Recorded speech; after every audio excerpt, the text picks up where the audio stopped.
देखिए दोस्तों, आज जीडीपी के बारे में जानेंगे, जो कि ये क्वेश्चन जीडीपी के बारे में क्वालिफाइंग पेपर हिंदी में पूछा, यूपीएससी के एग्ज़ाम में पूछा है, जो कि 150 वर्ड में लिखना है।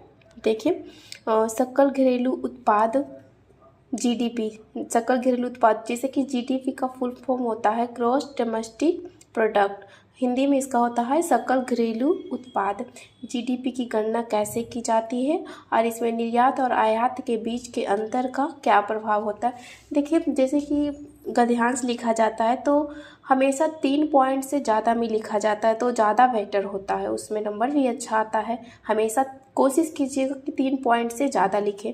जैसे कि पहला पॉइंट है सकल घरेलू उत्पाद जीडीपी, मतलब तो बता ही दिए ग्रोथ डोमेस्टिक प्रोडक्ट।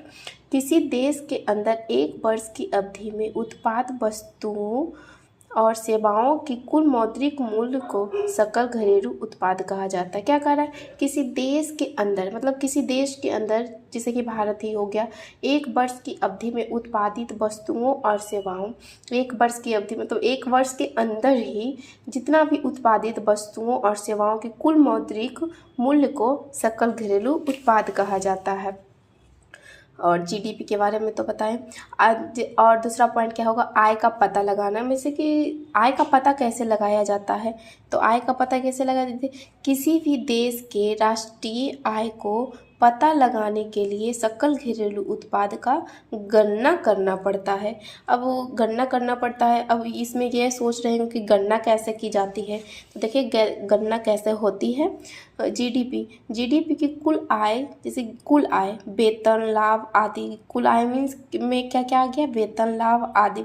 और कर में मूल्य ह्रास और सकल परिचालन अधिशेष, व्यय दृष्टिकोण या खर्च दृष्टिकोण किसी अर्थव्यवस्था में सभी व्यक्तियों द्वारा किए गए सभी व्ययों को जोड़कर सकल घरेलू उत्पाद की गणना करता है। तो सकल घरेलू उत्पाद की गणना कैसे करता है, तो बिल्कुल समझ में आ गया। 3 पॉइंट हो गया है। और देखिए इसके ऊपर में और चौथा पॉइंट क्या है?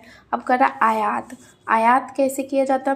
तो वे वस्तुओं और सेवाएं हैं, आयात वे वस्तुएं और सेवाएं हैं जिनका उत्पादन विदेश में किया जाता है और घरेलू स्तर पर उपभोग किया जाता है, उसे आयात कहते हैं। और निर्यात मतलब क्या हुआ? निर्यात जीडीपी में जुड़ते हैं। निर्यात जो होता है वो जीडीपी में जुड़ते हैं क्योंकि वे देश के उत्पादन का एक हिस्सा होते हैं जिसे विदेशों में खपत या निवेश किया जाता है। अब छठा पॉइंट क्या है?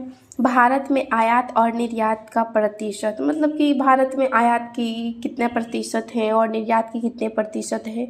तो डेटा के मुताबिक बीते 5 साल में भारत से यूएई को निर्यात 18.25% बढ़कर 2023 से 24 में 35.63 अरब डॉलर रहा, जो 2018 से 19 में 30.13 अरब डॉलर था। वहीं आयात 61.21% बढ़कर 2023 से 24 में 48.02 अरब डॉलर रहा है, जो कि 2018 से 19 में 29.79 अरब डॉलर था।